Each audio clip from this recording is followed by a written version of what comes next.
So here we are. So very briefly, you know, my question actually more precise. It's probably more precise than my title is actually, does critical thinking exclude trust in experts? So here are my thesis concerning that. The first is that actually critical thinking does not exclude trust in experts, and I would like, you know, to conclude my presentation by underlying the dispiriting epistemic consequences of identifying critical thinking with autonomously formed beliefs in our contemporary culture of ignorance.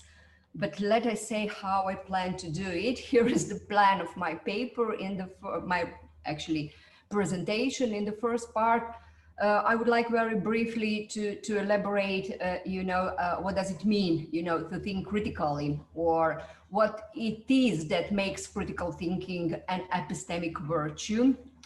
And the second part, I would like to examine the traditional opposition between critical thinking and trust in epistemic authorities, which motivated the conceptual link between critical thinking and epistemic autonomy. And in the final third part, I attempt to show that confidence in epistemic authorities or experts does not infringe epistemic autonomy and epistemic quality.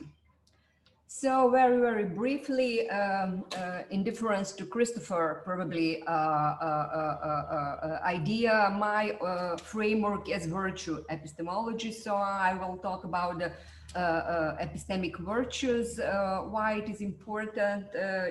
Actually, I know that you know everything about virtue epistemology, but I would like, to stress this value turn characteristic of virtue epistemology. Namely, epistemic evaluations now are not longer focused on the truth value of the proposition, but instead emphasize the epistemic virtues of epistemic agents. So I would like just to note at the beginning that I will talk about the epistemic agency and the epistemic virtues or intellectual virtues or vices of the agencies. Also, probably it's good to stress that actually virtue epistemology is in some way, closely related with the idea of applied or regulative epistemology. So it is also important for my purposes, let us say, namely virtue epistemologists stress more than advocating the standard epistemological approach, the practical application of epistemology in the real world, and it seems to me that virtue epistemology try to generate guidance for epistemic practice. So the virtue epistemology is important for me because it seems to me that it is the basement or the framework to the idea that epistemology also can change or intervene in the social world. So what makes critical thinking a virtue, or does it critical thinking virtues epistemic behavior? And I do not want to pass through all this slide, but just, for your information, when the people who are virtue epistemologists, responsibilists, or the other, actually always trying to define some epistemic virtues, always at some point refer on the critical thinking. So we have the critical thinking in the love of knowledge, in intellectual firmness, in the virtue of intellectual courage, caution, humility, intellectual autonomy, generosity, practical wisdoms. I here refer on Roberts and Woods, but it seems to me pretty much general. So what is actually the critical thinking? And I refer here at the beginning to go actually back to John Dewey, who at the beginning of the last century actually connect, critical thinking with reflective thinking. And he defined it as active, persistent, and careful consideration of any belief or supposed form of knowledge in the light of the grounds that support it and the further conclusions to which it tends. So this is the best actually definition of critical thinking I found out. And it is also could be illuminating what Dewey says about what critical thinking is not. So immediate acceptance of an idea that suggests itself as a solution to a problem is uncritical thinking. Ongoing suspension of judgment in the light of doubt is uncritical thinking. Critique driven by dogmatically held political or religious ideology is not critical thinking. Derivation of a conclusion from given data using an algorithm is not critical thinking. So, very briefly, it seems to me that we all share, at least at first glance, the idea that critical thinking is epistemically virtuous agency. So, the careful, cautious, conscientious reflection is virtuous, or it is epistemically responsible. It is the best guide to the truth, true belief, or something like that. But it is the virtuous agency, and this is actually the virtue. So my second question is really critical thinking always epistemically responsible? So when we had the first step said, okay, it is definitely a virtuous, my question is critical thinking always epistemically responsible or virtuous agency?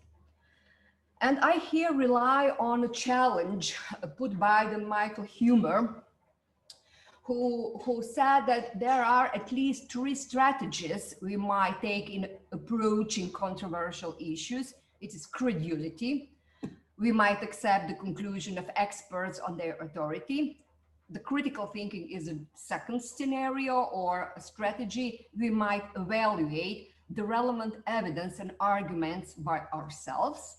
Or the final strategy, skepticism, we might give up on finding the answers. And the Huemer says, in spite of the virtuous nature of critical thinking, strategies 1, so credulity, and 3, skepticism, are usually superior to 2, to critical thinking from the standpoint of the goal of gaining true beliefs and avoiding false ones.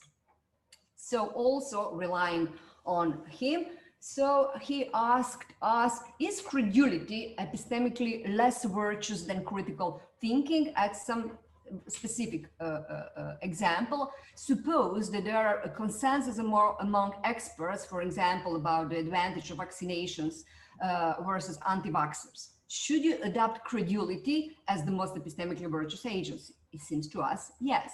But if you insist on critical thinking as the most virtuous strategy, you probably choose to be critical concerning the debate, concerning the issue. And Huemer offers 3 things actually could happen then. You come to agree with the consensus of experts, finally, after the critical thinking. In this sense, you gain no advantage over credulity. Second, you come to disagree with the consensus, relying on the ideal of epistemic autonomy to make a stance by yourself. Therefore, it seems that the community of experts would be no more likely than you are to be in error. And the third, you end in a state of suspended judgment, relying on your epistemic autonomy not to respect the consensus between experts about the issue. So is the credulity epistemically less virtuous than critical thinking? And the Huemer would like to say, no, actually, it's not. Is skepticism necessarily epistemically less virtuous than critical thinking? Suppose that there is no consensus among the relevant experts about, for instance, the desirability of genetically modified organisms. In this case, is skepticism more advisable? Huemer will say yes, I will say yes. But if instead you adopt critical thinking, one of 2 things will happen. You are unable, the first scenario, you are unable to form a clear impression of the issue, resulting in state of suspended judgment. In this case, you gain no advantage relative to adopting skepticism right at the start. Or the second scenario, you form a belief on the issue by yourself, suggesting that you think typical experts are not reliable with respect to the given issue, while you are, in spite of fact, it seems unlikely that you would be reliable on the subject either. So, humor. Critical thinking, humor says, humor point is actually that critical thinking is not always more epistemically responsible than credulity, at least at this our case for credulity. If experts are trained and comparatively more reliable sources of information, then it is unclear why beliefs formed by reliance on their authority are less virtuous than critical thinking based on no expertise or relevant competence. So we should not, says humor, as experts advise, like people to always think critically about certain kinds of issues. I will skip this. So my preliminary consideration about humor's challenge. It seems to me that critical thinking cannot be easily replaced by credulity, kind of paternalism or skepticism, nor can it be reserved only for trained and informed experts or for very special occasions wherein there is no experts. It is definitely preferable to advise the epistemic agent to practice critical thinking if the alternative is to advise blind credulity or being scared by error, or to be too cautious. However, it will not be virtuous for an agent, sorry for the mistake in my slide, it will not be virtuous for an agent to maintain a judgment made by herself independently from the expert's opinion, only because it is a result of her own epistemically autonomous critical thinking. So what is actually my conclusion here? If critical thinking is defined in opposition to trust in experts, I can agree with humor. It is not always virtuous. But humor's definition of critical thinking, as opposed to relying on epistemic authorities, experts, is different from Dewey's, in which the accent is on active, conscientious, and careful reflection. So Dewey's definition of critical thinking does not exclude critical thinking resulting in trusting experts. But I think the humor analysis is very lucid, and actually he directs our attention to the broadly maintained assumption that the judgment attained by critical thinking is constitutively an epistemically autonomous stance, while credulity is opposed to epistemic autonomy. So actually he puts the light on the assumption that there is something virtuous, in critical thinking because it is epistemically autonomous, while the epistemic credulity actually is not epistemically autonomous agency. So my third part is I'll try to answer on the question, does critical thinking really exclude trusting experts? And of course, obviously, I would like to say no. But it is interesting for me to examine what is the hidden assumptions or the hidden stances behind this assumption actually humor offers to us. So it seems to me that defining critical thinking primarily through epistemic autonomy is actually predominant assumption in two very influential epistemological traditions. On one sense, on the standard analytical epistemology, but also, we can find it in postmodern revisionist epistemology. So we have standard analytic epistemology. Actually, standard analytical epistemology is grounded on assumptions about the idealized cognizer, a social idealized cognizer who actually works or deal in idealized epistemic circumstances and who can easily attain the best possible answer. So if we really assume this, epistemic autonomy or trusting oneself is recommendable epistemic agency opposed to gullibility, epistemic dependence, intellectual laziness, or like. On the other side, postmodern epistemology assumes that there is no objective epistemic value, and therefore nor epistemically more virtues but only different conversational practices that generate different beliefs. Also, if there is no criteria, if this assumption is acceptable, all epistemic stances are equally epistemically valuable, and someone's own is more preferable than any other because of the other's interests, intellectual and ethical deficiency, or servility, and reason of domination.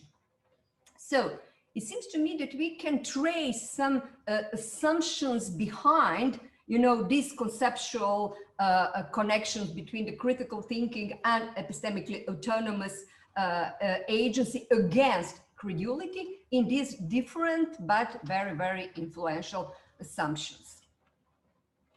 So if there is this conceptual connection between critical thinking and epistemic autonomy, really it seems that trusting experts is not recommendable.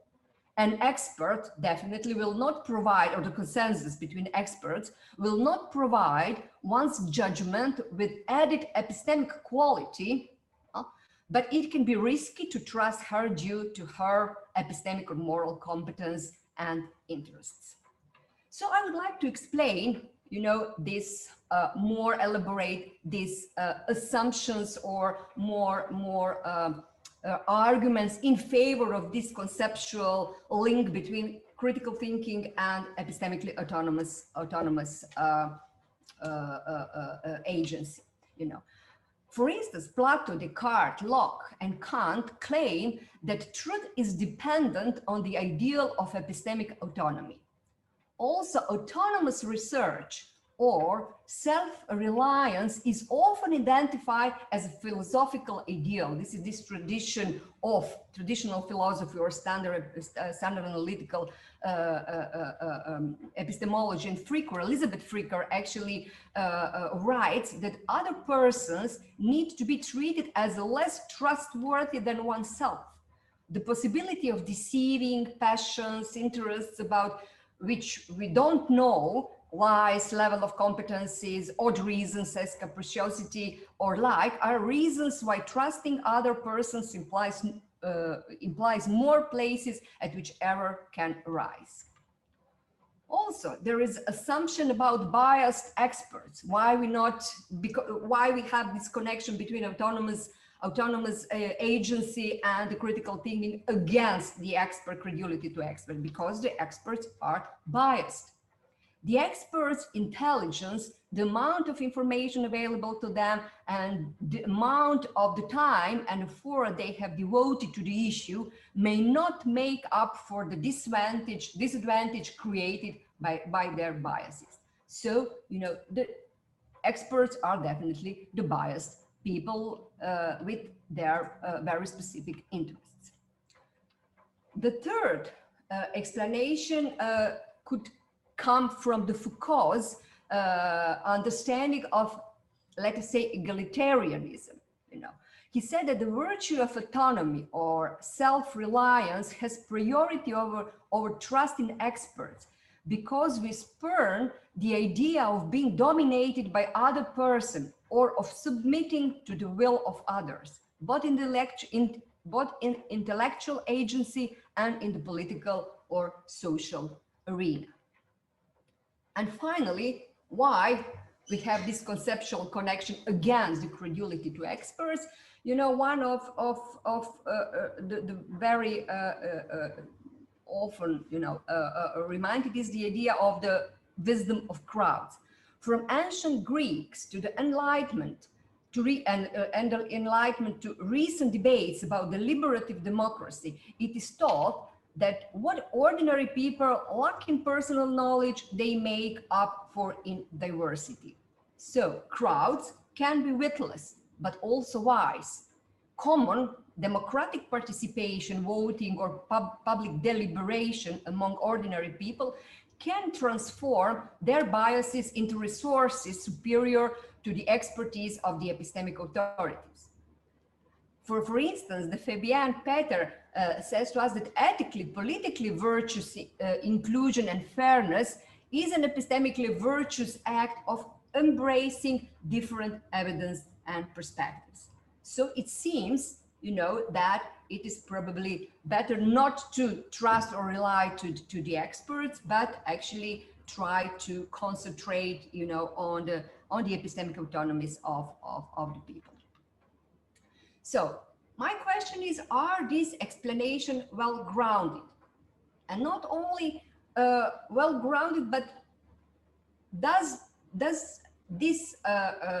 do these explanations actually derive this conceptual link between critical thinking and epistemically autonomous agency? According to my opinion, we can deliberate about that. There is a place for discussion. Concerning the other's unreliability, it seems to me that experts are comparatively the most reliable guides to truth. Concerning the biased experts are not more biased than ordinary people. Concerning the egalitarianism, while egalitarianism can be ethically and politically responsible, it could result in epistemic egoism or even dogmatism. Or concerning the wisdom of crowds, it seems to me that it is not supported by empirical findings, that it actually results in the beliefs of the highest epistemic quality. So I do not want, because I do not have enough time to pass through all this in detail. So just a few words about any of my, let us say, answers on these elaborations. So it seems to me that relying on experts could be justified because the experts are comparatively the most reliable people in the society. The experts is the most reliable because, they are trained, they are the best guides, actually, the truth. Experts are superior in solving problems and forming true beliefs. Actually, non-experts are epistemically dependent on experts in solving their own problems and forming true beliefs. Experts, of course, are biased, but no more biased than ordinary people. Although this objection about, the biases of experts has attained a certain degree of popularity, this attempt to portray experts as disproportionately biased is ineffectual in the absence of evidence that ordinary people tend to be less biased than typical experts. Concerning egalitarianism can, in the epistemic domain, imply very, very vicious epistemic egoism. And I put here the quote from Linda Zagzebski. We all admit that some persons have more inherited intelligence than others, or have honed their intellectual skills to a greater degree than others, or have greater access to information in some domains. But we take for granted that these differences are not important for the way epistemologists approach epistemological issues, and they are not enough to ground authority in the domain of belief in an interesting and robust sense. So this kind of egalitarianism, according to my opinion, could produce a kind of egoistic, unvirtuous, or vice, a very, very important epistemic vice. And finally, the wisdom of crowds. It seems, and Hannah actually talked about that, the wisdom of crowds is not an epistemically well-grounded thesis. The epistemic power of mere information pooling, articulated as the wisdom of crowds or majority rule, is not unconditionally reliable and truth-conductive. And the Goldman actually put that public deliberation doesn't, not only, Condorcet, but also the public deliberation, and the wisdom of crowds that can result in public deliberation doesn't entail in a single property that objectively guarantees epistemic quality, because a free flow of ideas cannot autonomously produce truth by the means of some invisible hand. I have not enough time to pass through all this, but I think that you definitely, that it is very clear what is my point. It seems that actually the wisdom of crowds proves somewhat reliable only under very, very specific conditions. The epistemic quality of a person's knowledge in that sense is crucial. But, you know, in sub-ideal, everyday or ordinary circumstances, it seems to me the wisdom of crowds cannot produce, you know, the epistemic results. So the critical thinking, relying on ourselves, epistemically autonomous thinking that actually means only, you know, relying on ourselves cannot produce, you know, the epistemic quality. So what will be my conclusion? Trust in experts can be epistemically autonomous agency. Epistemically responsible critical thinking does not rule out trust in epistemic authorities. I think that this conceptual connection between critical thinking and epistemically autonomous agency in which it is opposed to trusting of experts actually is not the proper one. Trust in experts in a necessary aspect of epistemically responsible intellectual autonomy. Trust in experts is a necessary aspect of epistemically responsible intellectual autonomy because it stems from critical thinking, which results in the readiness to accept the attitude of other persons whose expertise about a given subject we had by means of intellectual conscientious assessment perceived as more relevant than our own. So critical thinking definitely can be, you know, combined with the credulity to the experts. And the final part, just a few slides, if I may. What about the social dimension of epistemic agency?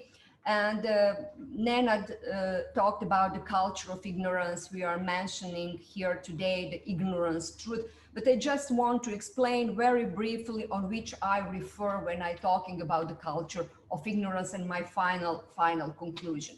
I refer on the pseudoscientific movements. So we live in a kind of culture of ignorance because, you know, we are all witnessing of freedom festivals, anti-vaxxers, anti-maskers, creationism, conspiracy theories, climate change deniers, and like. Also, we are all witnessing a kind of skepticism about science, which is often correlated with political ideology, religion, moral statements, and possession of information about science. So Lewandowski actually shows us that, you know, there is a strong connection between, you know, some religious position, ideology, or information about science, or deficit, you know, concerning the information about the science, and the skepticism about science, or rising skepticism about science. And I also refer to anti-intellectualism, you know, the disparagement of book learning, the abandonment of institutions, and the hard-won standards of knowledge that have brought us the living conditions we enjoy today. So it seems to me that all this is a kind of symptoms of the culture of ignorance. Or if I rely on De Nicola, actually he said, ignorance is in common usage a lack of knowledge and the sense for rational decision making, by which we mean widespread, reprehensible ignorance of matters that are actually significant for our lives together. Ignorance is lack of self-reflection, lack of awareness about cognitive and evidential limitations, radical intellectual egoism. Or the quotation, the ignorance, the culture of ignorance reflects an elevation of a will over reason, the loss of a credible concept of objectivity, and radical change in democratic epistemology. So we can talk about the ignorance truth instead of value of intellectual responsibility. there is now the idea of my own equally valuable truth or my own critical stance. A strong claim for the legitimacy of private special insights to the real truth, insider knowledge of conspiracies, information available to the initiated or truths revealed to individuals. So the culture of ignorance seems like, paradoxically or not, the result of the proclaimed stance that epistemic autonomy, that excludes relying on recognized scientific authority, is an epistemic and ethical virtue, and that trust in epistemic authorities is an intellectual and ethical vice.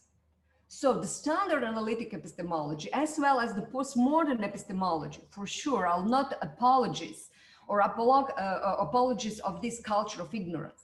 However, these unexpected consequences of the culture of ignorance show that they share the same stance about trusting experts and the critical thinking. So the critical thinking is actually opposed to the trusting experts.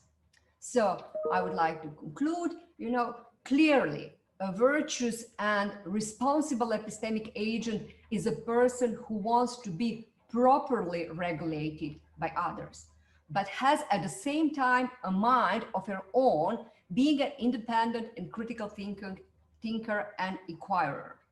If critical thinking is to be a virtue, it must incorporate elements of intellectual credulity, the phenomenon of being properly regulated by others. So the people become less autonomous, not more so, by refusing to acknowledge and understand credulity, and as a consequence fail to be at their epistemic best. So thank you very much.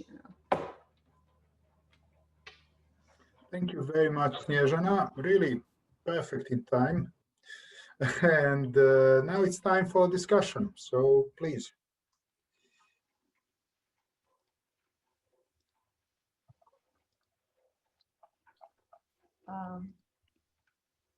I don't see hands. I can't raise it because I'm co-host, but I would like to ask something. Okay, please. So my question is, how do you think we can redirect the social definition of critical thinking towards this more inclusive idea that incorporates deference to experts? Because it does seem as the incorrect, as the epistemically vicious definition of critical thinking as complete autonomy that has no regard for differential levels of knowledge. It's quite widespread. So should we try to instill this more inclusive version of critical thinking through civic education? I mean, what are your proposals? Yeah, but my idea about the critical thinking is that actually we need to rely on these Dewey's. Thank you very much for your question. Thank you. We might remind on the Dewey's idea that it is actually the cautious, careful, active thinking. So critical thinking can be at some, like I say, situations relying on ourselves. But on the other, actually, if we are conscientious and epistemically responsible, and if we are properly critically, we need to rely on the experts. So when I would like to say that I do not want to persist, I know that I don't know whether I was clear about that. I do not want to say that critical thinking that critical thinking is only, to relying to the experts. At some point, probably it's not will be, the best strategy to rely to the experts. But I assume that you ask how we can attain the situation in which, the people can really trust to experts and think that they are critical, that they think critically. Yeah, I think that. Yeah, I don't know what to say. Of course, the education, but it seems to me that it is pretty general answer. Actually, I would like to say that we need to cope with this culture, the assumptions in this culture of ignorance, you know, that probably we need to rethink these assumptions and standard analytical epistemology as the philosophers and the postmodern epistemology. So I'm just wondering, as the philosopher, actually, we need to rethink also by ourselves, you know, what critical thinking is. And then if you ask, you know, how to persuade people to trust the experts, of course, you know, it seems to me that it could be a kind of education, but also, you know, the experts need to present themselves as the people who can solve the problem of the people. It is very complex political, social elements in the answers, but yes, I think that it could be very difficult and, of course, you know, very comprehensive job. Thank you. Thank you. So Tomislav Čop, please. Thank you. Thank you very much for your presentation, Professor. Well, just a small comment, but I think a quite important one. I'm not sure if you mentioned it or maybe I missed it. So I totally agree with you.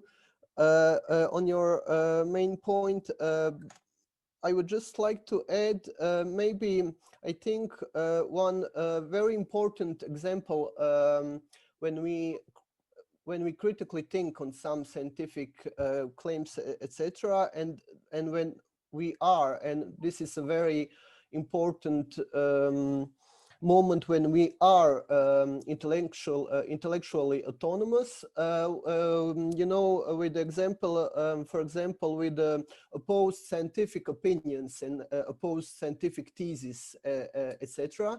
And when I'm not an expert in some scientific field, but I can, when I'm deciding to trust some of the experts and some of the scientific theories, you know, I then evaluate different sources, different scientific paradigms, arguments, etc.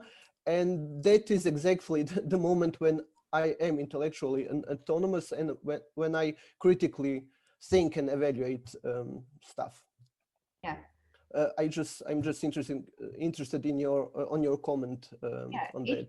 Yeah, thank you, Tomislav. Actually, it will be exactly what I would like to say. That when you rely on the experts, when you evaluate, when you self-reflect about your knowledge, and you realize that we are not, you know, so good, you know, in relying on ourselves concerning some scientific issues, but we need to be to rely on the experts, you know, we are in the situation of the critical thinking, you know, this kind of self-reflection about our limitation, knowledge limitation, you know, evidence limitation or something like that. So this situation in which, you know, we rely, we trust to the experts actually is the element of our critical thinking.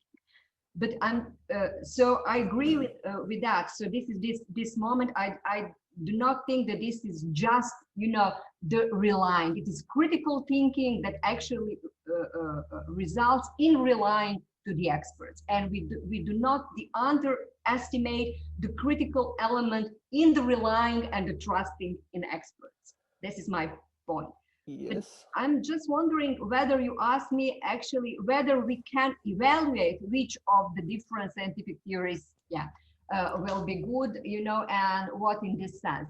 So, of course, this is the very old question, how the non-experts can evaluate who is the proper expert, or what theory is the best theory on which actually she or he needs to rely, you know.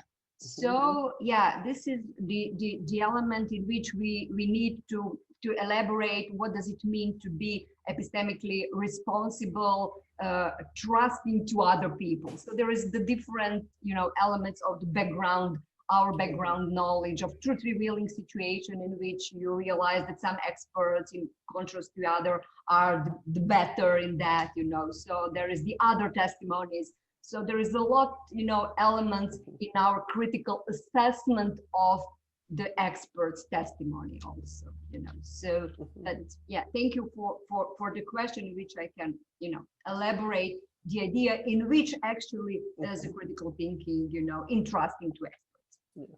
Okay, thank you very much. Thank you. I see two hands, but unfortunately, we do not have time for two questions. And in fact, I even kindly ask the person who will have the possibility to ask the question to. But now I see disappearing the two hands. They, they give up.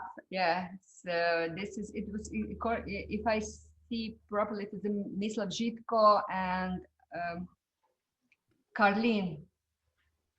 Yes. Yeah, I was later, so I lowered my hand. Ask the questions, or yeah, so please ask the question, but in fact we will be over time in a minute, so please really short question, and Snježana, please a really short answer. Okay. Oh, can I go first, or? You're first. No, it's only you, it's not you Okay. first. So just a quick question. It's actually complicated, but I didn't know that we are running out of time. The relationship between the way you see experts and the need or apparent need to depoliticize certain aspects of decision-making in a democratic society. Because obviously experts can also conclude that some procedures and some decisions should not be part of public or democratic decision-making. So, and this is, I think, quite relevant in our contemporary situation, in which we indeed have committees of experts that are currently making all kinds of decisions and so on and so forth. So your quick opinion on that issue. Thank you, very relevant. Thank you, Mislav, very relevant question. My idea is not that we need to rely always to the experts. I just want to say that we are not uncritical always if we rely to the experts, you know, political experts or the other experts, you know, in political arena also as in science. So I'm completely aware that, you know, there is a political elite, you know, that, you know, the experts can belong to this kind of political elite, could be their decision making could be very vicious, etc., etc. So I'm just want to say that this kind of idea that you are critical only if you are rely on epistemically autonomous stance made by yourself, you know, is not the proper stance. So we need to be conscientious. At some point, we can result in trusting yourselves, and in some points, you will result trusting in experts. So yeah, I'm just wanting to say. So thank you. Thank you. Okay, so thank you very much for the discussion, and Snježana, thank you very much for your really very interesting paper. And now we can go to the next speaker, which in fact is the person who asked the question. So Mislav, please. Thank you. Can you all hear me? Yep. Yeah, okay. First of all, thank you for the invitation. I'll try to be brief and to the point because I'm dealing here in the presentation with the issue that I've been kind of struggling with myself for a while. And so I would obviously like to hear what others have to say about it. So the issue is how to unpack the what is known in the literature as political cognitivism. I'm going to start the introduction with Hannah Arendt, given her paradoxical account of the relationship between politics and truth, which still, I think, provides a sort of background for the discussion of epistemic democracy in general and political cognitivism as a way of thinking about epistemic democracy in particular. So the standard interpretation of Hannah Arendt's position is something as follows. It is a view that she sees truth and politics not just as distinct, but mutually exclusive phenomena. This is, I think, very well known among philosophers and other authors, but just as an example, the claim is that Arendt insists on the somewhat pessimistic proposition that politics and truth cannot live together and can only actually corrupt each other. Some authors like Ronald Boehner have pointed out that it seems intensely paradoxical that Arendt's depiction of politics as in nature antithetical to truth could be compatible with the very elevated conception of politics to which she was committed, rather than leading her to a strong indictment of politics. So, end of quote. So the critics of Arendt believe that she basically seeks to expel the truth from the political realm altogether, on the ground that she has no other conception of truth to offer other than the Platonic one, as she understands it. So a metaphysical truth which has the character of an absolute and which is viewed by philosophers as the source of absolute standards for political opinion and, more importantly, for political decision-making process. Now, of course, other authors, such as Margaret Canavan, suggest that Arendt's work has more to offer on the theme of truth than a critique of the philosophers who were looking for a single truth to basically override plural opinions. And I think that the insight Canavan provides is a very important one, in as much as I think we could all agree that Arendt seeks to articulate the kind of thinking that does not respond to the criterion of truth in the singular, and that her political epistemology is not solipsistic and anti-political, but set to provide an adequate account of human affairs and of the plurality of human beings who are positioned differently in relation to the world, and who share this world through thinking and judgment, as well as through action and speech. So this perplexing truth and politics landscape that Arendt painted is basically the background for my analysis of political cognitivism and the so-called independent standard of correctness, or the procedure independent standard of correctness that Melissa Schwarzberg recently labeled as implausible or and unachievable. If she is right, then that would imply that the case for epistemic democracy beyond procedure is indeed impaired, if not completely broken.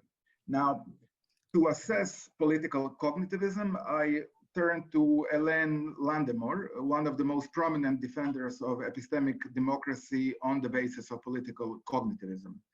Now, to be sure, there is a long genealogy of political cognitivism in philosophy and political science, but for the sake of simplicity, I will basically examine the arguments Landemore has put forward in her book, Democratic Reason. In it, she describes political cognitivism in epistemic terms, namely, for her, political cognitivism depends on the view that at least some political questions have right or correct answers, and that these questions or the answer to these questions can be known or at least approximated by some degree. So political cognitivism in the service of epistemic democracy entails, first of all, that there is the right and wrong answer to a political question. And second, it entails that democracy or democratic decision-making process can provide not just a fair procedure, but the right answer to political questions on the assumption that these answers indeed exist. So the intuition here is that we in fact already have and work with some undisclosed independent standard of correctness whenever we engage in political issues, whenever we discuss political issues, or whenever we go out to vote for a candidate or a political party. So if that is so, it would be the task of political epistemology to make sense of what is going on here. And the first and the probably most pressing question or issue for epistemic Democrats is related to the content of the so-called procedure-independent standard of correctness. Now, obviously, if one is unable to give at least some rudimentary explanation of what the independent standard of correctness is, then the idea that democracy is good at solving problems and giving the right answers to political questions is on shaky ground. Hence, Landemore proceeds to make the following distinctions. First, she claims that one could opt either for a weak or strong version of political cognitivism. The weak version of political cognitivism is simply equated with harm avoidance. So she says at one point, weak political cognitivism does not imply that there is a standard of correctness that involves definite or a positive truth. Rather, I quote, all that political cognitivism requires is the idea that political judgment, democratic or undemocratic, can err, and that good judgment and right decisions amount to avoiding harm, end of quote. On the other hand, thicker or more substantive standard of correctness does much more than that. Namely, it basically defines the outcome or the range of outcomes that we can consider to be right. So these two options are her first distinction. To complicate the matter further, she introduces the distinction between culturalist and absolutist political cognitivism. Now, those familiar with the debates in the fields of social epistemology or sociology of scientific knowledge will have no trouble at deciphering this distinction. Culturalist view simply means that the values that inform the procedure-independent standard of correctness are local in character. That is, they are shared by epistemic community in a given time and location. And so no universal validity is in play. So in other words, we have basically one or another version of relativism. Cultural political cognitivism consists of positing that the standards of correctness for any political decision are public values, and that political decisions are correct in that sense when they not only rest on obviously accurate empirical information, but also match and cohere with the set of the existing public values. So at the opposite end, absolutist political cognitivism is synonymous with moral cognitivism. In other words, it has to be in line with moral norms given independently of any epistemic or political community. Now, I do want to endorse Landemore's case for political cognitivism, but already one can see some deep problems in terms of compatibility between culturalist account of political cognitivism, both strong and weak versions, and the aim of political cognitivism, which is to define the standard of correctness in order to see how democracy is doing relative to other decision-making regimes, which means relative to other political regimes. And things get even worse for Landemore, that is, for the defense of political cognitivism, when Gerald Cohen's argument is introduced into the discussion. Now, I think that the motives for the introduction of weak versus strong and culturalist versus absolutist distinction are clear. If you say that there is such a thing as a procedure-independent standard, then you better be able to explain the circumstances of its making, right? But that is also That's true, but also it is not enough. Some additional clarification about the type of knowledge or the type of knowledge claims are also required. And it is at this point that Landemore turns to Cohen to provide her with this argument or this basis, but she misses the key implication of his typology. Now, you will notice as soon as I approach it that Cohen's classification brings us back to the Arendtian ground. To cut a long story short, there are three components in Cohen's argument, or you can say, as Landemore put it, three sides of political questions. There are facts, and then there are two types of normative principles, the fact-sensitive and the fact-insensitive one. Cohen's discussion is actually, when you look at the text, quite long, and at times, and I say this without irony, very subtle. So I'll just pick the part that I think it is important for our present discussion. From the position of political cognitivism, it would be, of course, great if we could proceed, at least in some cases, with a reduction of fact-sensitive principles to facts. So if we can make this reduction and come back or return to this factual ground, that would be great. The reason for that are, I think, straightforward.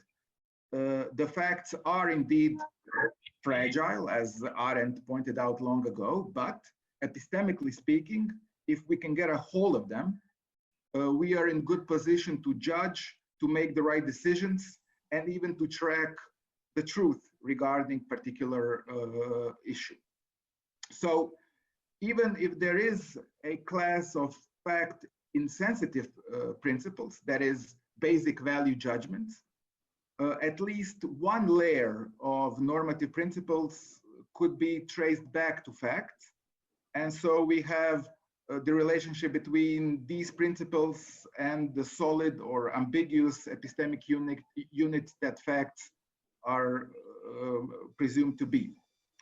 And I think this is what Landemore actually aims when she writes a lot of value apparent pluralism. For example, the disagreement between Democrats and the Republicans over the legitimate sides of government can arguably be explained by a disagreement about facts, including complicated facts such as causal relationship between big government and efficient spending in a given social and economic context. Now, unfortunately, for political cognitivism in this formulation, Cohen's argument forces us to move precisely in the opposite direction.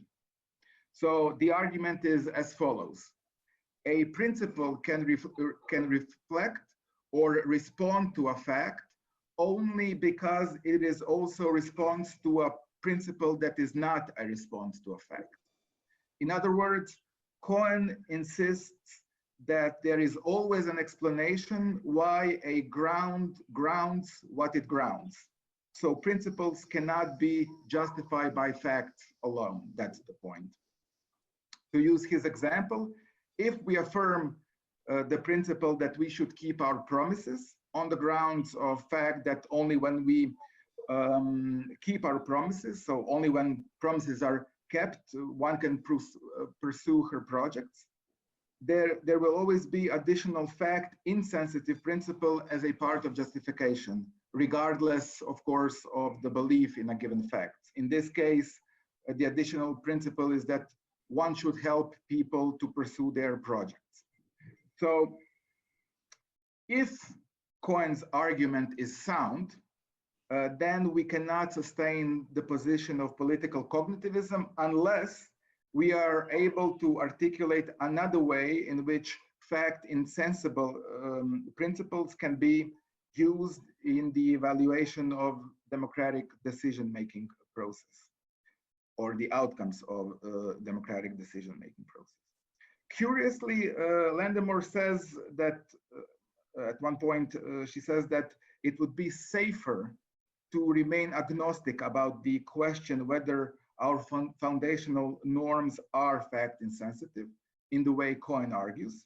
But I think that is precisely what we cannot do, because it makes a world of difference if our conversation about politics, and especially if our decision about political issues, can be, in the last instance, reduced to facts or not. So we have a conundrum, and I think that the ways out, so this is only, of course, a schematic view, ways out of the political cognitivism conundrums are either abandoning political cognitivism altogether, or finding the criteria for evaluation of normative fact-insensitive principles without resolving or relying to facts in the last instance, right?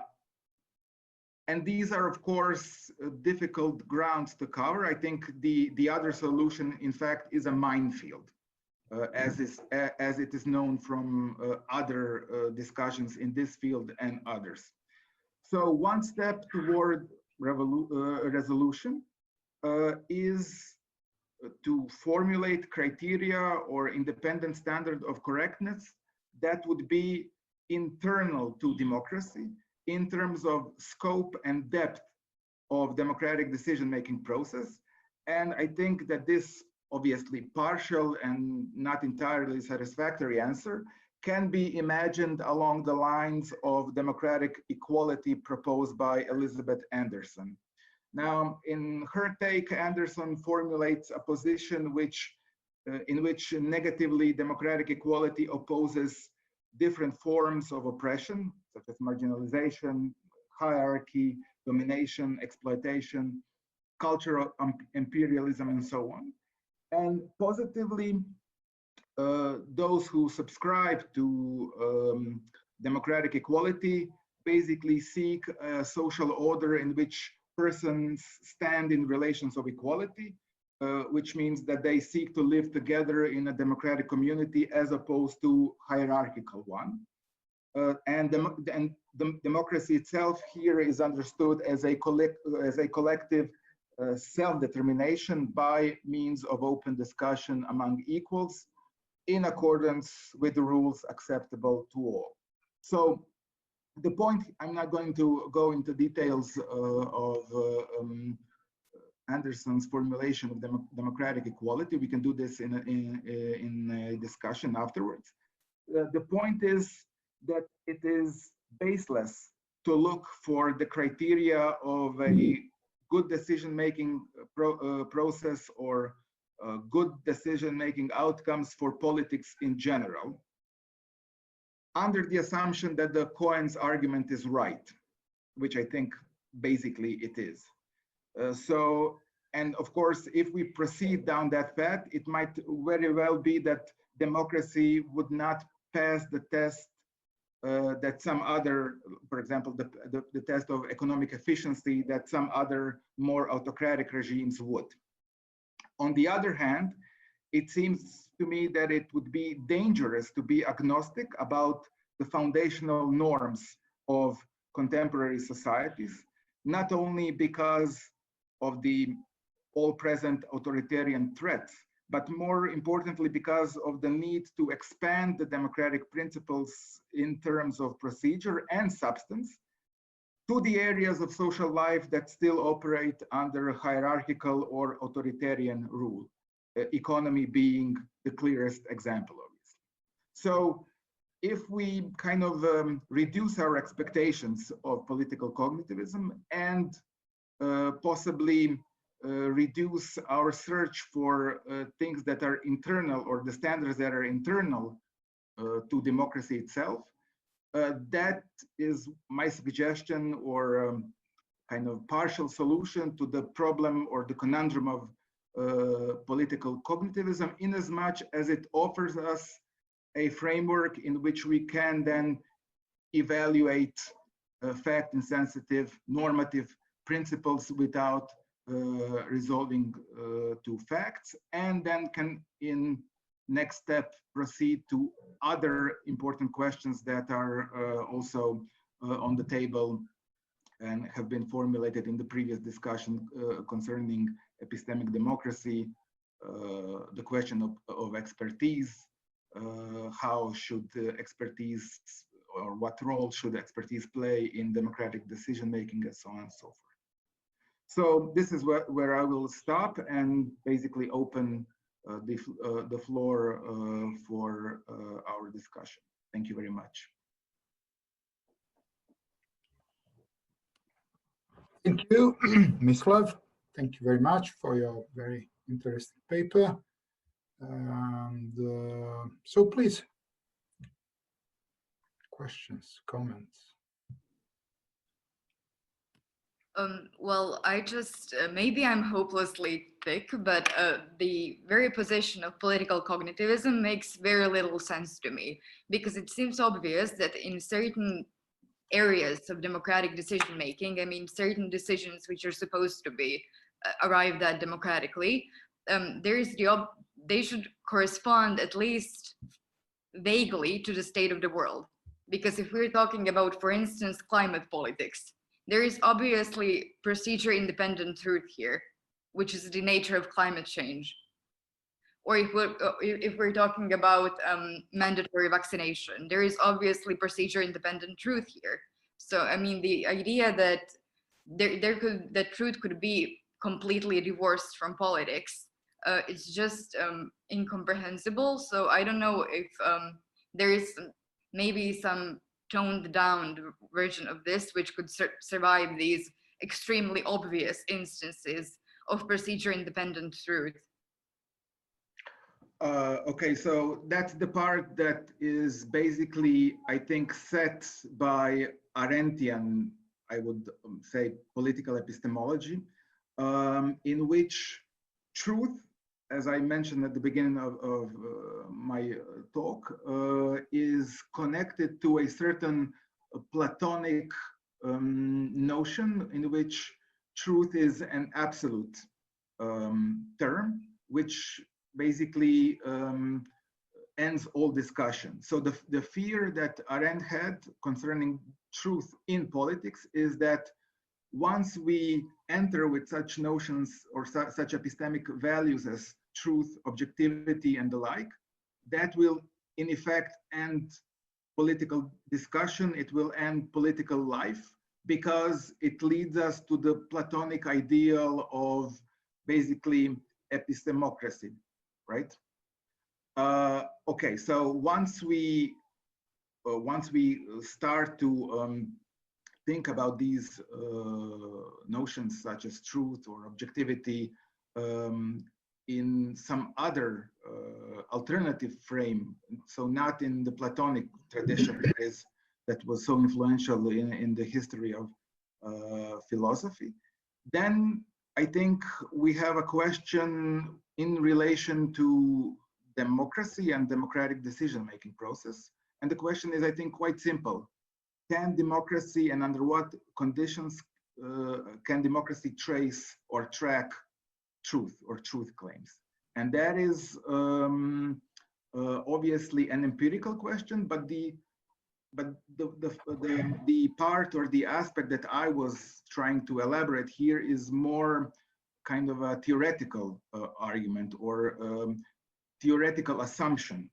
So before we even get to empirical issues, there must be some sort of formulation. We have to be able to articulate what ideally democracy could do with the truth, if it is combined with some procedures or some methods for getting the right answers to political questions. So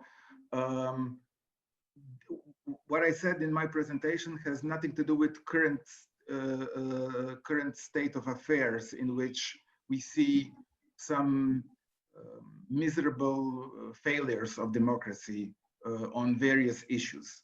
The argument that I'm dealing here and that I'm dealing with, and the whole position of political cognitivism, has this particular theoretical dimension that seeks to, how should I put it, put some assumptions on test before we get to the empirical part of the discussion. And one of those questions is, first of all, obviously, are there such a thing as right and wrong answer in the realm of politics, in maybe analogy to the realm of science? And if so, if that is indeed the case, what can democracy do about it? How can democratic decision making processes approach it so that they indeed do track truth or objectivity or whatever value that is? And for this reason, because of the separation of theoretical and empirical aspects, that is precisely the reason I haven't touched upon the issue of expertise and other important issues in the realm of epistemic democracy. Thank you. Thank you. Now we have Snježana, and after Snježana, Marko. So please, Snježana. Yeah, thank you, Mislav. I have actually general comment, and actually I'm wondering what do you think about that? You know, concerning the political epistemology, because you know we are. I'm just wondering whether there is a kind of tension between the epistemic values, truth or other, on the one side, and democratic values on the other side, that actually there are not, you know, finally, you know, that we cannot definitely overcome this kind of tension.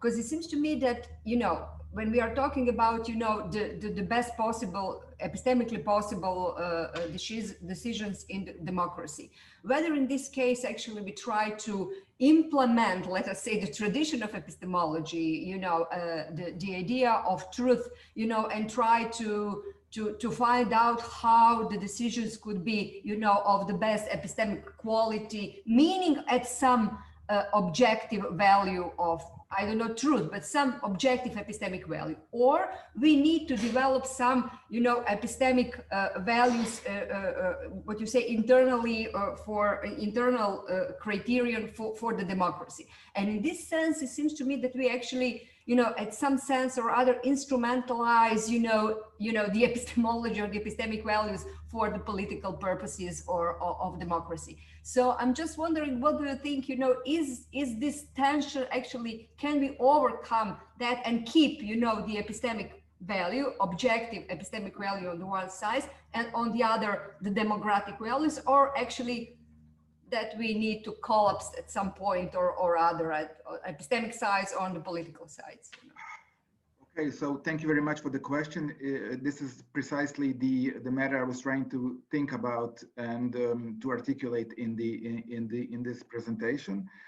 To put it simply and briefly, my point would be that we need to reach a point in which democracy does no longer compete with other more autocratic regimes, because in that case,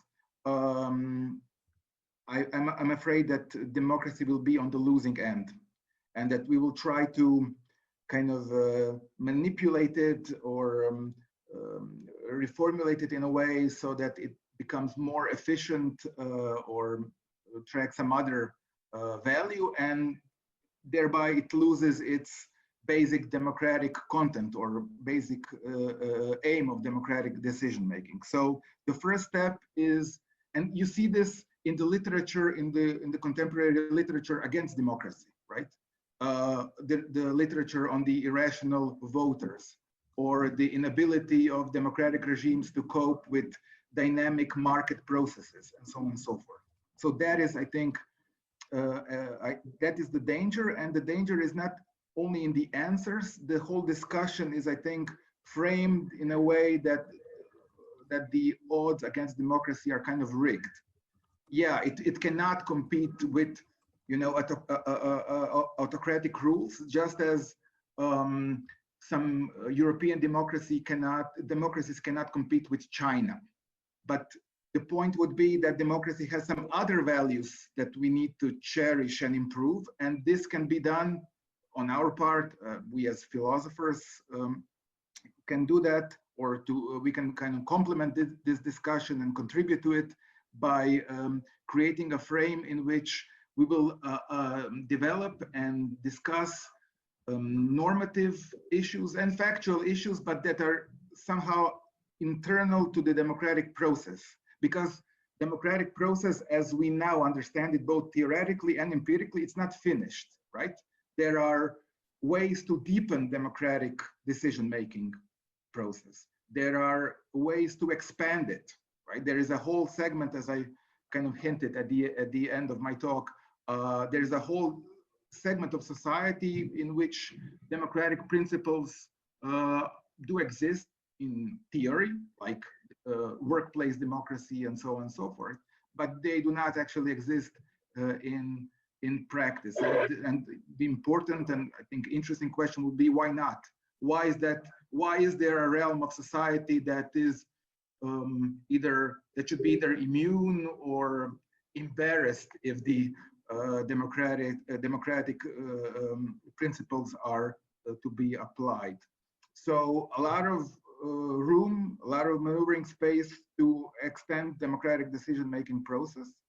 But I think the point would be to reiterate, to do it internally and to do it with the view of how to improve democracy rather than how to show that democracy is better than, you know, some sort of undemocratic, authoritarian or populist rule. And in that context, we can then proceed to other questions. First of all, for me, the question of expertise here comes. This is of the most pivotal importance.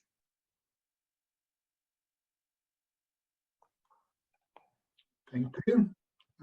Please, Michael. Great, thanks so much. I really enjoyed this, and I have to teach ARENDT on Monday, so this is super helpful. So I wanted to ask about, I guess, the source of this. I mean, I only started reading her actually a couple weeks ago, so I wanted to ask a bit more about the kind of the source of this anxiety about truth in politics. Because I like political cognitivism, but not maybe the full-blown version that people are worried about, the kind of de-inflated notion of truth that people have gestured at. And I guess I'm not really sure what absolute truth means. Maybe it just means like in Platonic heaven or something like that, but I'm not really sure why one would go in for that view. But so what I wanted to ask was about whether or not there's a way of reading ARENDT that I think is more amenable to like to notions of truth in politics, and whether or not this squares at all with the stuff that Landmore is interested in. So the way I'm thinking of her is something like a more modest kind of claim where it's not so much that any particular opinion in politics can never be declared truthful or not, but rather her claim is more something like there's no absolute criterion or method or procedure that would allow us to separate opinion from truth once and for all. And I think that's what's maybe motivated her a bit more, because obviously she's writing in the shadow of totalitarian politics where people were treating truths a bit more like that, perhaps. So I was wondering if you thought that that was like a fair reading of what she's up to once we kind of set aside these concerns about Platonic heaven and this really robust picture of what truth should be like. Oh yeah. Yeah, sorry. Okay. So yeah, I think that we agree on this issue, and I try to point it out to point out at the beginning. There are some. This is the standard interpretation, like truth on one side, politics on another, and these two things are in conflict or they corrupt each other. And you see this interpretation over and over again, but not really in an elaborated form. And some other interpreters, such as Canavan, point out to the fact that at least in some of her works, ARENDT had a more subtle notion of the relationship of the truth and of the relationship between truth, opinion, and judgment. So, with regard to the most famous, to her most famous kind of piece on truth and politics, I think that the whole issue comes from this synonymity, apparent synonymity between truth and doctrinal claim of the truth. So she basically makes no distinction between these two things, right? And I think that a lot of either too extreme interpretations or false conclusions come out of this this equality that is underlying her entire argument in Truth and Politics. So the fact that it is not so we know that it is not the same to have true belief about some political issue and to claim to have true belief about some. So the point is, what I think she fears the most is doctrine and doctrinal approach to truth, which is never tentative. It never involves the issue of fallibility. It simply claims the truth in order to accumulate power. And that was, as you said, and I agree, the thing that Arendt was basically most fearful of. Now, there are some texts, some of her more early works in which she basically, obviously, she's still critical of the Platonic ideal and the Platonic framework, but she is more kind of friendly towards Socratic ideal. So the Socratic ideal of philosophy and the figure of philosopher. So she is always kind of hostile to, and that is I think the main feature of her work, this constant hostility toward Platonic ideal. But on the other hand, she finds Socratic ideal, or the way that Socrates practiced philosophy. She thinks that this could be in line with her emphasis or accentuation on opinion that is necessary to have a lively political field, so not a political closure, and that one can draw and rely on the Socratic figure in opposition to Platonic figure in order to search for the principles of political life. But even on the, and I'm going to end with this, even on the first interpretation, the distinction between truth and politics is formulated in such a way that I think engages us and forces us to take her arguments seriously, especially given the contemporary situation. So rise of populism on one hand, and rise of technocratic forms of government, or relying on technocratic forms of government on the other. So even if we take just this kind of standard interpretation, I think we can still get something important in terms of insights from Hannah Arendt. Thank you. Okay, so thank you very much for the questions, the discussion, and thank you very much, Mislav, for your talk. And now we can go to Marko, Luka, Zubčić, who will speak about democracy and problem solving. So Marko, Luka, please. Thank you very much. Can you all hear me? Well, I'll take it you do. Thank you very much. Thank you for a great conference, and Hannah for organizing, and thank you very much for inviting me. So I will share my screen. Okay, hope you can see it. We can see it. Yeah.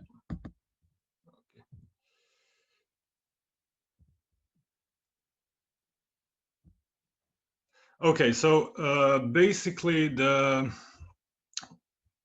what I'm going to present to you today, and I hope to be as short as possible, it must be sort of first, I have to start with the caveat that it's basically a work in progress. So I'm just sort of still working through these problems, and I don't have a sort of a completely worked out position on these issues. The context of this presentation, what I'm trying to develop, is a framework for theory of epistemic reliability, such that it can include types of problems which are discussed by division of cognitive labor and research in complex social systems, namely learning problems and wicked problems, and trying to find institutional designs which are conducive to such types of reliability. So in this presentation, basically, I will try to argue that certain instruments of open democracy that are usually related to open democracy as an institutional system are more epistemically reliable than representative democracy in solving complex problems. And I will try to show this in 2 steps. First being the step of comparing representative democracy with the rule of experts or rule of enlightened minority in terms with respect to reliability in solving complex problems. And this part is going to take much more of the presentation. And the second part is going to be merely a sketch of how, of which institutional instruments which are available to open democracy could help ameliorate certain epistemic shortcomings of both representative democracy and rule of experts.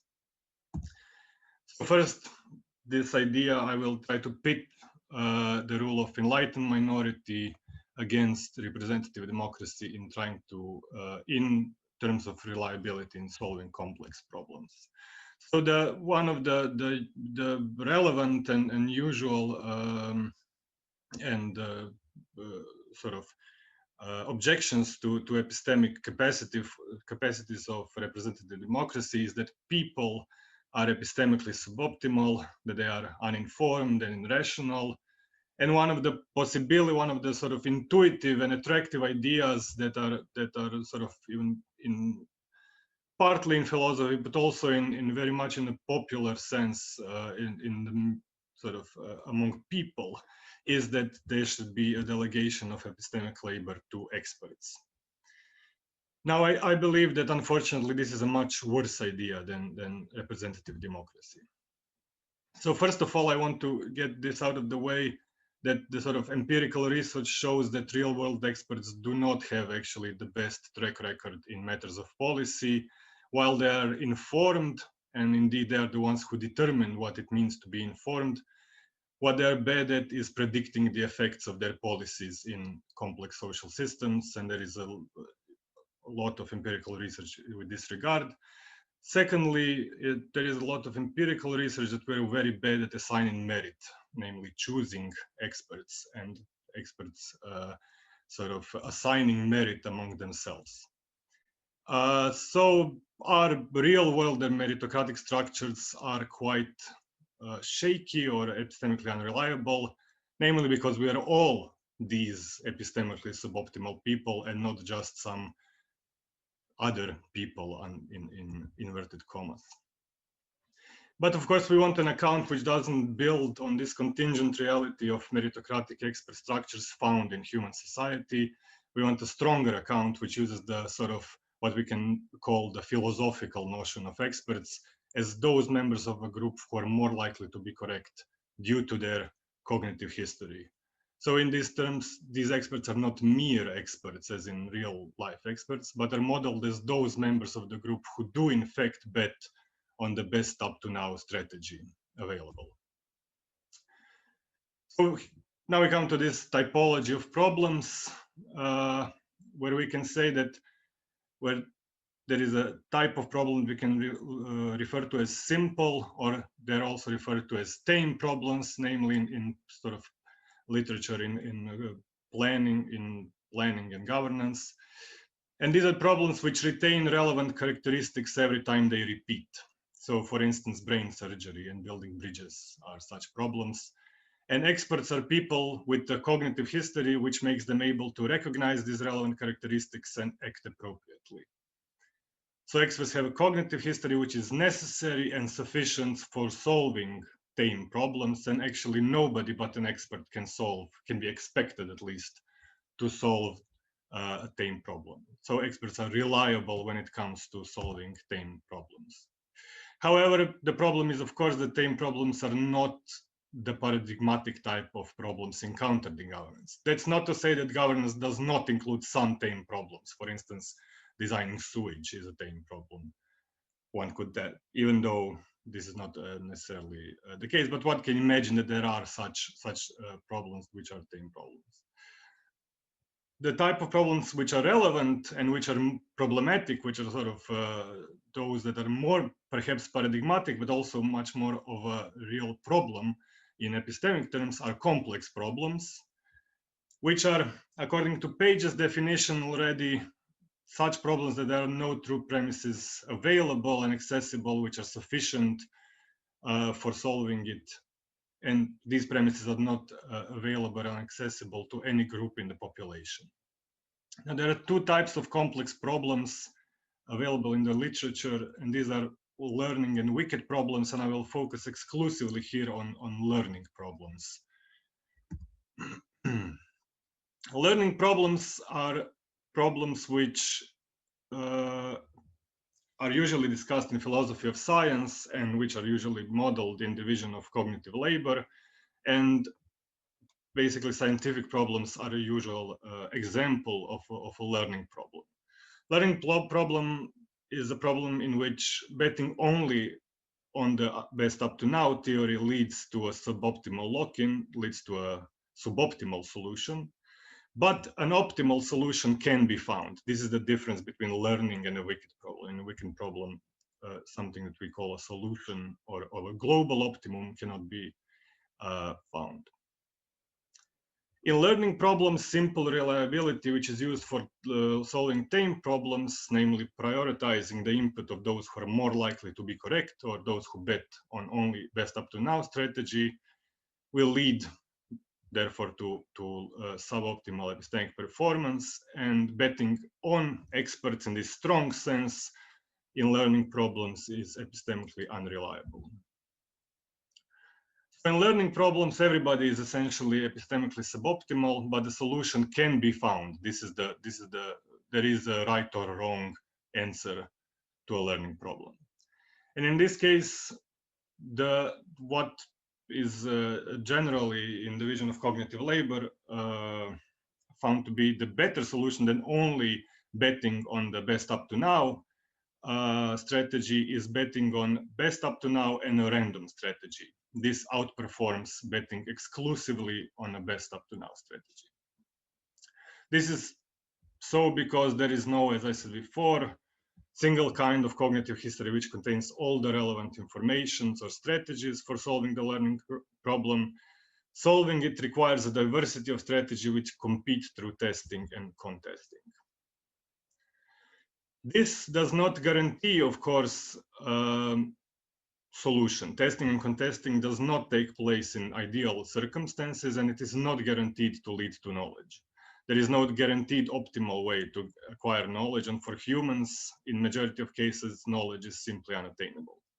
However, there are conditions under which it is slightly more likely that humans may solve a learning problem. Thus, a learning problem requires what Kevin Zollman called transient diversity, a diversity of inputs which collapse to a single strategy once the solution is found and recognized as such by all relevant problem solvers. So we can understand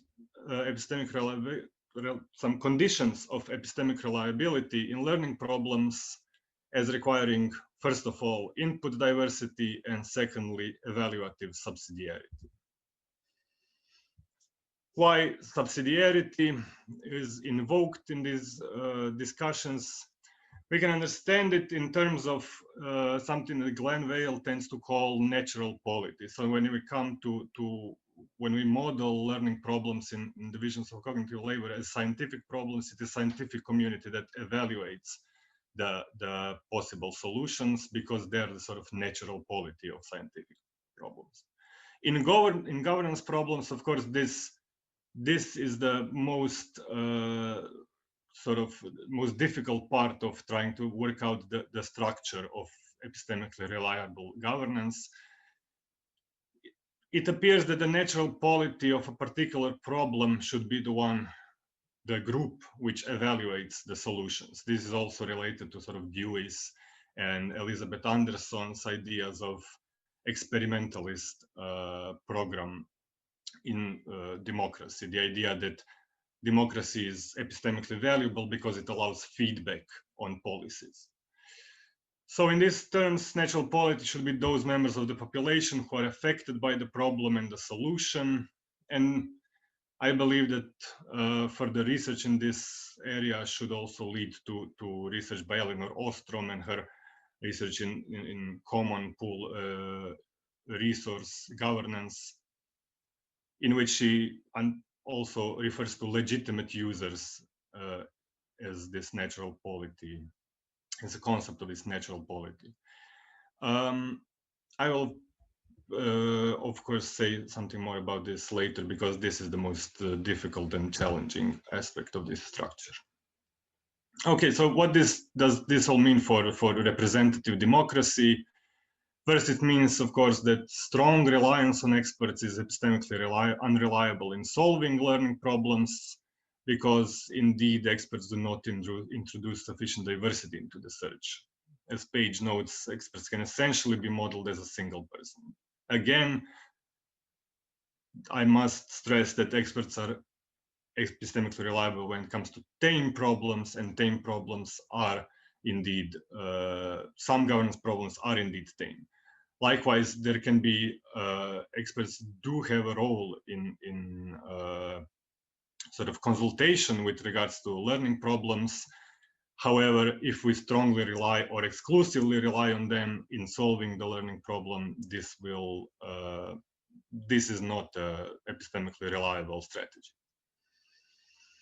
Secondly, it means that representative democracy as we have it now tends to be epistemically unreliable because it is defined by policy bundles, defined sort of party-based policy bundles, which violate both input diversity and evaluative subsidiarity.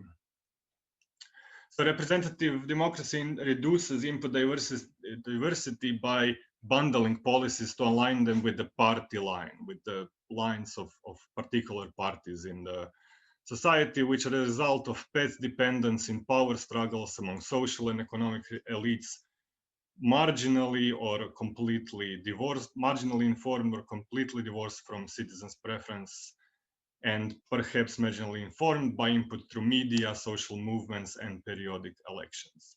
However, as we know, for some time now, despots and tyrants can easily win elections.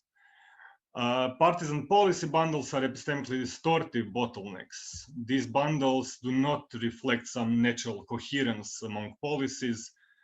They are merely a result of pet dependence of inherited identity markers through which elites pursue political careers and with which citizens identify for a variety of reasons, but mostly because they have no other choice. Representative democracy is in effect government by diversified elites. So this does make it significantly better in terms of diversification than merely rule of enlightened minority, but it still makes it epistemically unreliable. The people, on the other hand, in representative democracy have vanishingly little to choose from. Their choices are defined by these elites playing with labels and sort of incentivized to create stronger polarization. And this means that the people's evaluative capacity is also unreliably designed in representative democracy. We, the people, choose between epistemically distorted policy bundles offered by elites, which include issues about which we know nothing or very little about, and issues which will not affect our lives. So representative democracy, in effect, violates both conditions of epistemic reliability in learning problems. Now, I will just sort of briefly try to argue that there are instruments available to remedy the epistemic shortcomings of representative democracy, and that these are sort of institutional instruments that are typically related to open democracy. So open democracy is a governance system designed primarily on this idea and related to currently mostly developed by Helene Landemore, this idea that the best governance systems would harvest the epistemic powers of collective intelligence, or as Landemore calls it, democratic reason, or if you will, distributed intelligence, and so forth. The basic idea, there are several different sort of models for justifying this idea of collective intelligence and democratic reason, which I will not go through at the moment, but basically the idea is that is very much aligned with this theory of learning problems, and Page and Landemore also tend to together modeled sort of created models of decision making in learning problems in which open democratic procedures tended to outperform other governance systems. Which are these, the sort of institutional instruments or devices, if you will, that are typical of open democracy and which might allow us some level of epistemic reliability in learning problems are, first of all, this idea of open sourcing policy making, which is essentially developing better platforms for public deliberation in order to not only have this sort of deliberation in the wild, as it is referred to as in the sense of deliberation on social media as we know them, which have their own specific and very problematic epistemic pitfalls, or through media, which also are sort of incentivized which tend to be and are currently quite incentivized to further polarize and create sort of create a sort of polarizing dynamics in a society. Open sourcing policymaking would be the idea that there is a possibility of creating platforms for public deliberation, which would allow for incentivizing constructive dialogue and some kind of rough consensus on those aspects of policies which are somehow least divisive in the society. However, this is the deliberative part. Of course, when you come to sort of the decision-making part of open democratic systems, there are two sort of specific issues or instruments, so to speak, available. First off, it is this idea of autocratic governments, of government chosen by sortition, which has recently been becoming much more popular for several reasons. First of all, there is a reason of the sort of inherent quality of such a sort of stratified sortition-based governance body, which is first of all that it allows for descriptive representation, where a representative government is mostly non-descriptive. It does not have it is basically sort of an elite society, whereas autocratic governments would allow for this sort of descriptive representation in terms of having people from all walks of life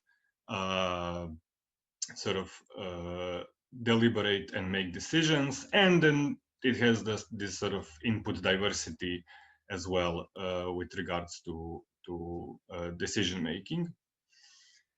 And the second part would be non-geographic subsidiarity. This is the idea, of course, of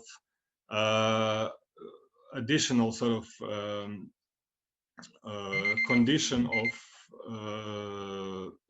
reliability in solving learning problems, which would essentially try to find instruments which could align the sort of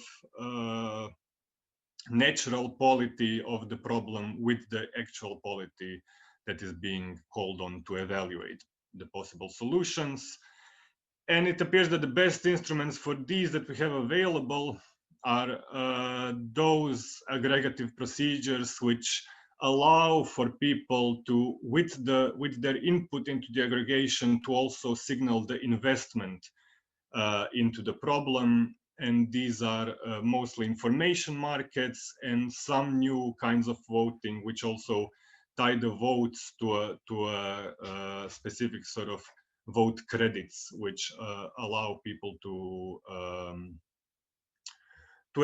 to signal through the amount of credits that they give to the votes by making certain votes expensive in these sort of virtual credits to signal how invested they are in a problem. So in this sense, these aggregative procedures would essentially allow for some kind of emergent signaling of a natural polity of a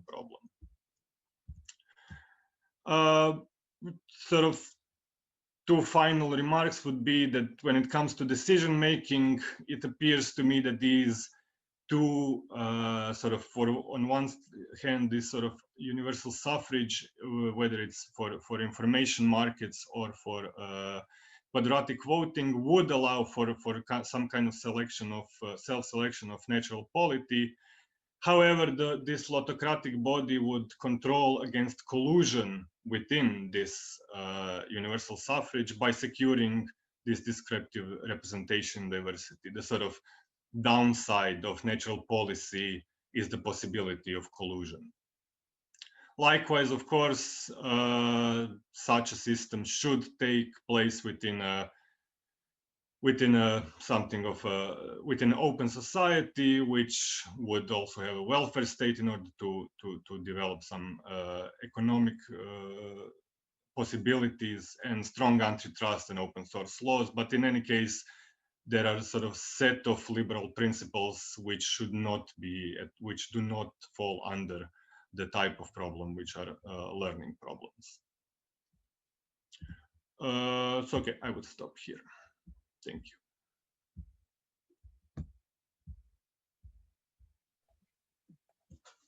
Thank you very much, Marko, Luka. And now there's time for discussion, so please. Dragan.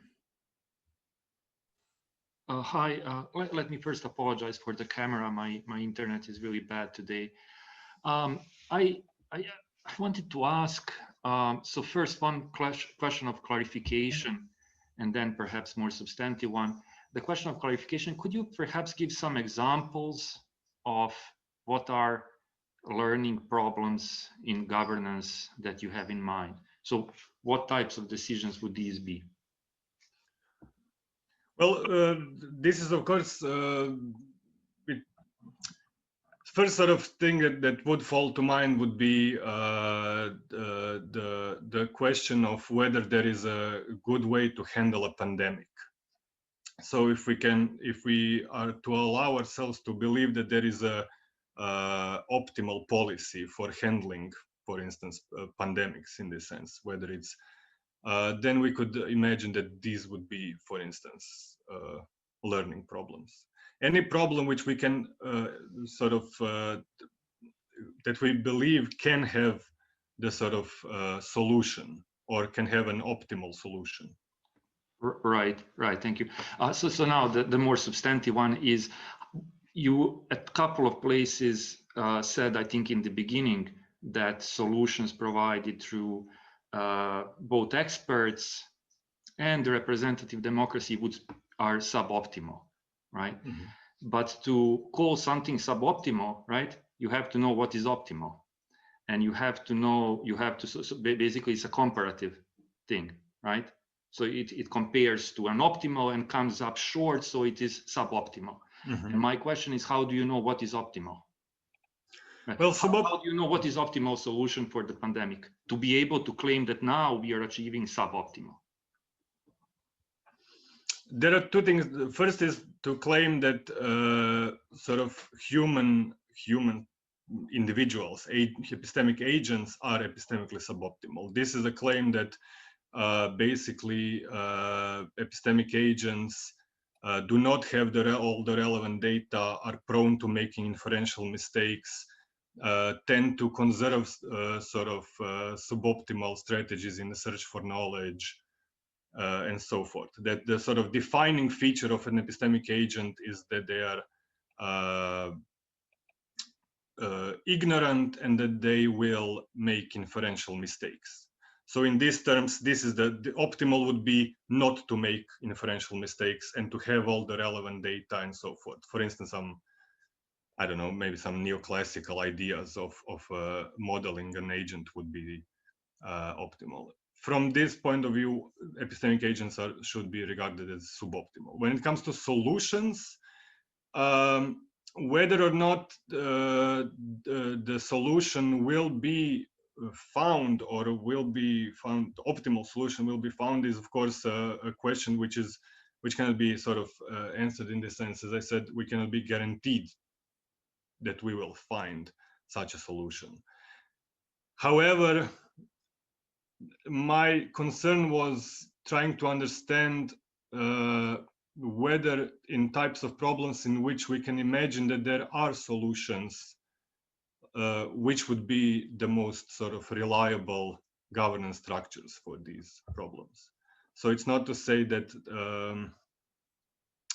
how should I say? It's not to say that we can, that we will necessarily find the solutions, nor is it to say that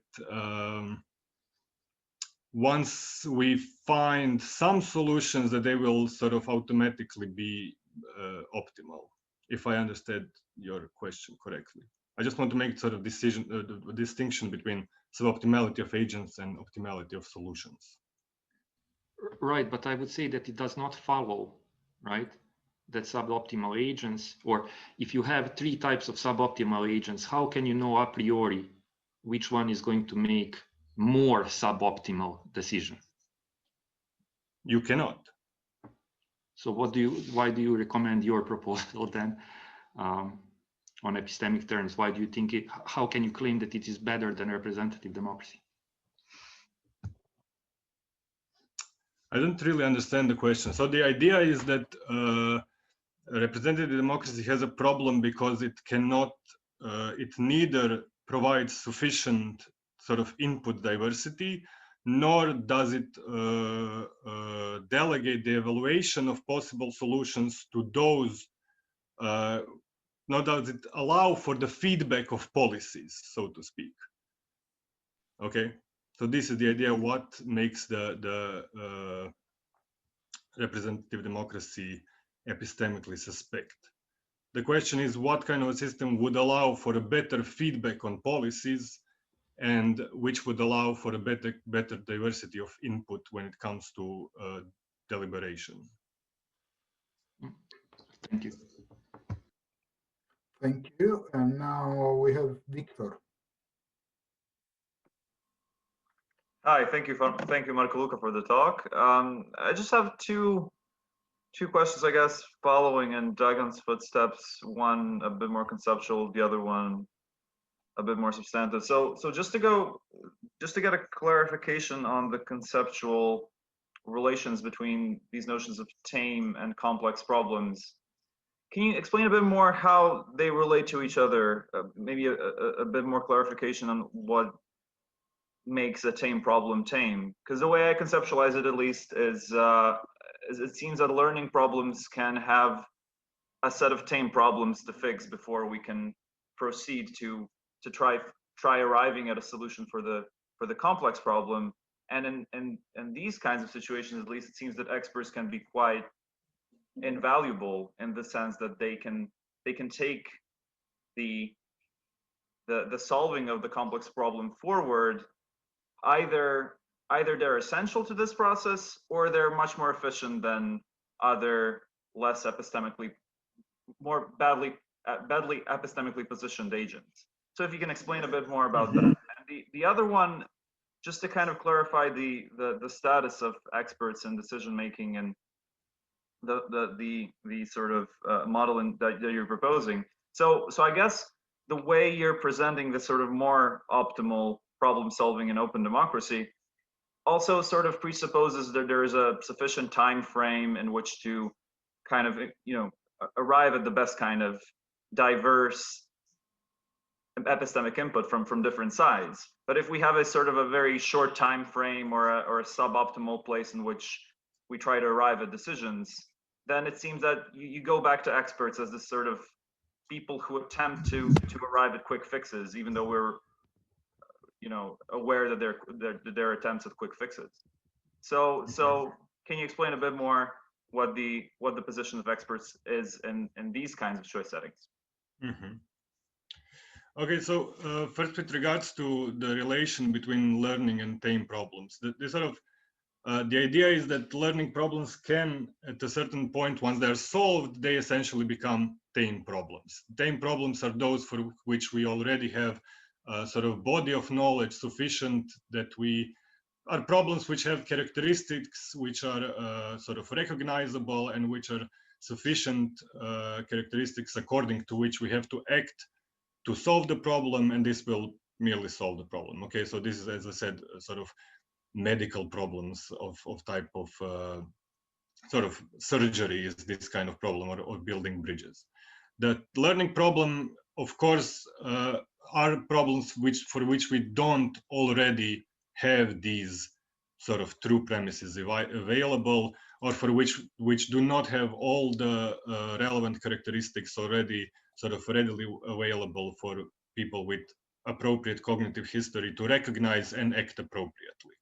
So in this sense, learning problems, this is what makes them complex in this sense. This is sort of Page's basic definition between the simple and a complex problem. And the learning problem would be a sort of subset of complex problems, but the ones which have a solution, as opposed to wicked problems, which are complex problems which don't have a solution and can never become sort of tame problems in the end. Okay.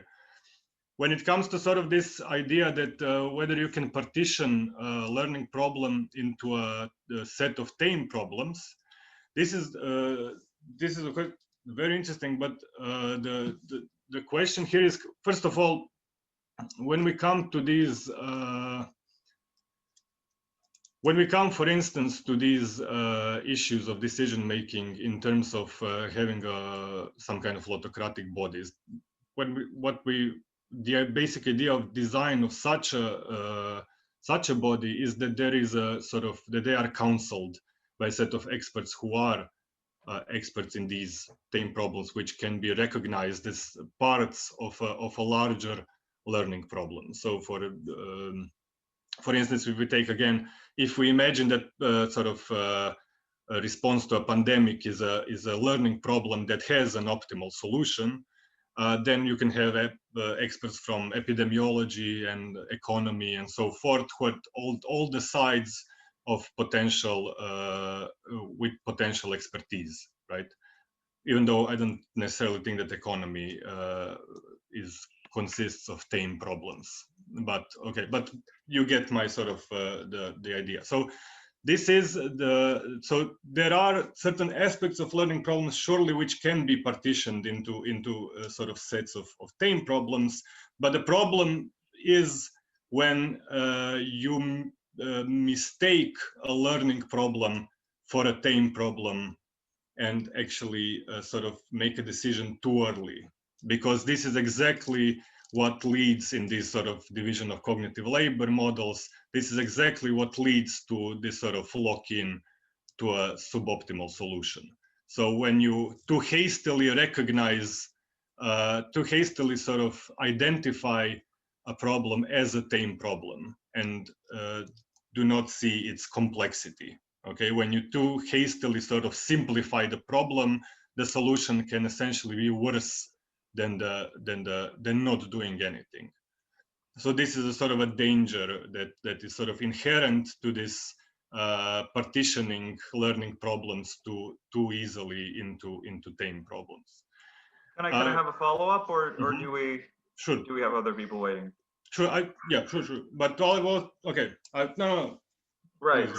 So I wasn't suggesting that we should conceive of complex problems as merely being compartmentalized into a set of tame problems, because there's always certain aspects of a complex problem, like simply offering value judgments, that where it isn't obvious that we have experts straightforwardly. So then and there, it's questionable whether you can simply break down complex problems into, you know, these sort of simpler problems that have been overcome and that you can sort of become an expert of. But then I'm a bit confused about why you say the complex problems are just simply the kinds of problems that can one day turn into a tame problem if you were able to solve them, because then it seems to me that the more society tends toward being able to solve these kinds of problems, the more you could make a plausible argument that experts should be involved more and more into decision making, because we simply how would I say this? We master certain problems that we weren't able to master before. So it will be sufficient then for experts merely to deal with these new kinds of problems as soon as they become experts in them. Yeah, so this is the... it'll be normatively strange, because it would tend towards epistocracy. I understand, but this is the, yes, I agree with you completely. The key sort of difference here is understanding that when it comes to sort of learning problems are usually, as I said, modeled as sort of scientific problems. So when you understand it as a scientific problem, is for instance in natural sciences, you can have something that is at this point problem which you don't have sufficient sort of cognitive history to recognize. You know, it's not a tame problem at this point, but through, you know, scientific progress, it might become a tame problem in the sense that we sort of learn enough about it to start recognizing it, because the sort of parameters of the problems are unchanging. Now, this is not the case in sort of complex social systems.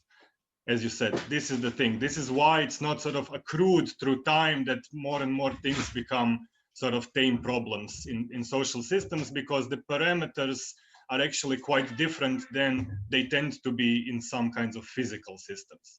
In, you know, so in social systems, these changes in parameters and the complexity is such that some problems are forever sort of, you know, again and again sort of solved and resolved and never sort of become tame problems in this sense. So I agree with you. I agree with you completely. And I just wanted to add with regards to time issue. I mean, that you meant this sort of second question. I do agree that there is a sort of a question of course, there are moments like emergencies and so forth in which we have to act fast, and sort of we will tend to rely on expert knowledge in these situations. And I do agree that there are some things, this is something that I want to sort of study much more closely in these sort of short time frames. What does it mean? However, in the sort of, there are two things that maybe should be said about this. First is that at certain points, it's better to do, as I said before, maybe in some cases, I think it's valuable to consider that it's better to do nothing than to do the wrong thing. So this is from one hand, and on the other hand, this sort of reliability of experts, but reliability of representatives in representative democracy is also sort of can be sort of overstated in this. I mean, if you have this sort of autocratic body, they might create the solution within the same time frame, or at least candidate solution within the same time frame. But I think that they might even create a better one than the sort of representatives in a representative democracy with their sort of epistemic shortcomings. Thanks. Thank you. And I don't see any further question. And thus, I think that we can have the coffee break. And we see each other at 4:45. And thank you for the comments, the discussion, and thank you, Marko, Luka, for your very interesting talk. And so, see each other in a little bit more than half an hour.